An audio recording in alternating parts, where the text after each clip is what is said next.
नमस्कार दोस्तों, आज हम आपके सामने कक्षा 9वीं एक्सरसाइज 1.2 के क्वेश्चन नंबर 3 को हल करने के लिए आए हैं।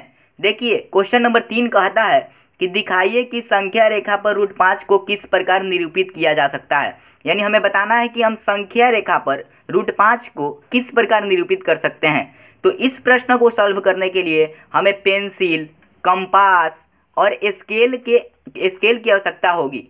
तो चलिए सबसे पहले हम इस प्रश्न के थ्योरी को समझ लेते हैं, उसके बाद से हम इस प्रश्न को सॉल्व करेंगे। तो देखिए, इस प्रश्न को सॉल्व करने के लिए हमें पाइथागोरस प्रमेय के सूत्र का प्रयोग करना होगा। तो सबसे पहले हमें जानना जरूरी है कि पाइथागोरस प्रमेय आखिर हम कहते किसको हैं।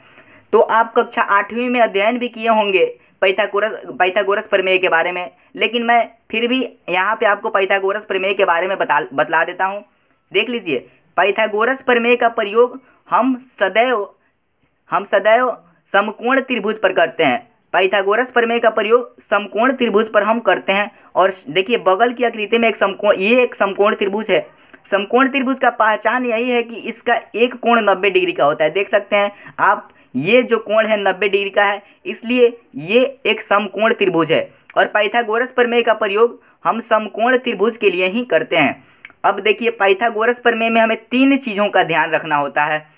देखिए, 90 डिग्री के सामने वाला जो भुजा होता है, इसके जो सामने वाला जो भुजा है इसे हम कर्ण कहते हैं। 90 डिग्री के सामने वाले भुजा को कर्ण कहते हैं, नीचे वाले को हम आधार कहते हैं। देखिए, 3 चीज़ों का ध्यान रखना होता है समकोण त्रिभुज में। 90 डिग्री के सामने वाले भुजा कर्ण कहलाता है, नीचे वाला भुजा आधार कहलाता है और ये लंब कहलाता है। देखिए, जो कर्ण होता है हमेशा अपरिवर्तित रहता है, यानी कभी बदल नहीं सकता है, और आधार तथा लंब अपने स्थान को परिवर्तित कर सकते हैं। तो यहाँ पे हमें उन चीज़ों के बारे में जानकारी नहीं प्राप्त करनी है। तो मैंने आपको बता दिया कि ये कर्ण, ये आधार और ये भुजा लंब कहलाता है। तो पाइथागोरस प्रमेय का सूत्र होता है कि कर्ण बराबर होता है रूट में लंब का स्क्वायर। कर्ण बराबर √अंडर लंब का स्क्वायर प्लस आधार का स्क्वायर। ये सूत्र आप कक्षा 8वीं में भी अध्ययन किए होंगे। कर्ण, ये जो बराबर होता है लंब के स्क्वायर और आधार के स्क्वायर के बराबर कर्ण होता है। यानी कर्ण बराबर होता है √अंडर लंब स्क्वायर प्लस आधार स्क्वायर। तो देखिए, यहाँ पे हमें √5 को संख्या रेखा पर निरूपित करना है। तो सबसे पहले मैं आपको बता दूं कि लंब हमेशा 1 होगा। किसी भी √5 हो, √7 हो, √2, किसी भी संख्या को यदि हमें संख्या रेखा पर निरूपित करना होगा तो हम लंब को 1 मानेंगे, और लंब 1 मानने के बाद आधार का डिसाइड हम करेंगे कि आधार क्या होगा। तो देखिए, चलिए लंब को हम बैठा देते हैं। लंब हो जाएगा 1 का स्क्वायर। और अब देखिए, आधार की बारी आती है। आधार में हमें बताना है कि क्या होगा। तो जब लंब 1 का स्क्वायर हो जाएगा तो 1 हो जाएगा, और जब 4 आएगा तब √5 पूरा होगा। तो 4 के लिए हम 2 का स्क्वायर लिख देंगे, इसलिए आधार बराबर हम 2 मान लेंगे। और इस प्रकार हमारा कर्ण जो होगा √5 के बराबर हो जाएगा। 1 + 2 का स्क्वायर 4 बराबर √5। यानी कर्ण जो हुआ लंब के कर्ण यानी √5 आ गया, और इसे ही हमें संख्या रेखा पर निरूपित करना है। तो चलिए, अब हम इसे इस प्रकार हमने लंब और आधार को मानकर कर्ण निकाल लिया। अब हमें √5 को संख्या रेखा पर निरूपित करना है। तो इसके लिए सबसे पहले हम एक संख्या रेखा बनाएंगे। संख्या की रेखा के लिए हमें स्केल की आवश्यकता होगी। देखिए, संख्या रेखा मैं आपको बना के दिखा देता हूँ। सबसे पहले आप पेंसिल से बनाइएगा, यहाँ पे मैं कलम का इस्तेमाल कर रहा हूँ। देखिए, संख्या रेखा के लिए आप एक सीधी रेखा खींचिएगा। सीधी रेखा खींचने के बाद से आप स्केल का पुनः प्रयोग कीजिएगा और इसमें 1-1 सेंटीमीटर की दूरी पर टिक कर दीजिएगा। तो चलिए, मैं 1-1 सेंटीमीटर की दूरी पर टिक कर देता हूँ। देख लीजिए, आपको ऐसे ही करना है। 1-1 सेंटीमीटर की दूरी पे आप टिक कीजिए, अपने स्केल से कर लीजिएगा। आप पेंसिल का यूज़ करिएगा, हम यहाँ पे कलम का प्रयोग कर रहे हैं। देखिए, इस प्रकार हमने टिक कर दिया है। आप देख सकते हैं हमने टिक कर दिया है 1-1 सेंटीमीटर की दूरी पे।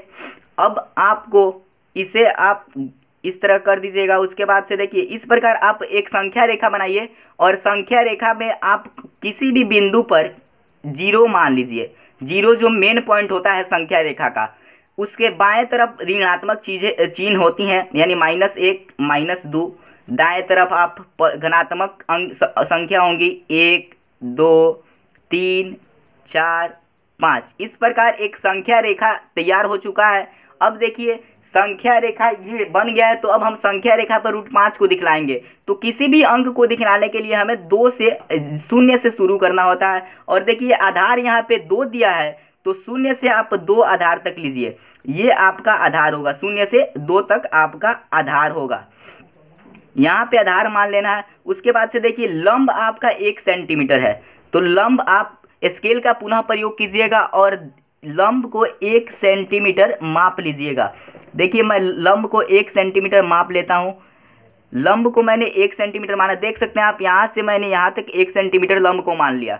उसके बाद से आप इसे आप B मान लीजिए, B इसे मान लीजिए, और इसे आप A मान लीजिए, और जो 0 है उसे आप O मान सकते हैं। तो इस प्रकार हम O और A को पुनः मिलाएंगे, O और A को हम ज्वाइंट कर देंगे। देखिए हमने ज्वाइंट कर दिया है O और A को, और इस प्रकार जो ऊपर जो यहाँ पे चित्र है उस वैसा ही चित्र यहाँ पे मैंने बना दिया है। आधार इसका 2 हो गया, लंब 1 हो गया, और ये कर्ण √5 हो जाएगा। यहाँ पे भी √5 होगा, तो कर्ण यहाँ पे √5 हो जाएगा। अब आपको बेसिकली कंपास का यूज़ करना है। कंपास का यूज़ करके आपको कंपास को O बिंदु पे रखना है, और O बिंदु पे रख के उसे A तक ले जाना है। पेंसिल को अपने A तक ले जाना है। देखिए मैंने O से A तक पेंसिल को ले गया। अब आपको यहाँ से एक इधर देखिए संख्या रेखा पर आपको A से बढ़िया से बैठा के आपको संख्या रेखा पर ऐसे खींच देना है। संख्या रेखा पर खींचने के बाद से आप इस बिंदु को जो आपने खींचा उसे आप D मान लीजिए। अब देखिए जब हम इसको पूरा खींचते तो ये एक वृत्त बन जाता। अब देखिए यहाँ पे समझने वाली बात है, जो OD जो OA आपका √5 है, तो OA बराबर हो जाएगा OD के, क्योंकि जब हम वृत्त बनाएंगे तो दोनों इसकी त्रिज्याएं होंगी और त्रिज्याएं बराबर हैं, इसलिए OA बराबर OD बराबर √5 हो जाएगा। यानी हमने संख्या रेखा पर O से D तक की दूरी है √5। तो इस प्रकार हमने संख्या रेखा पर √5 को दिखला दिया।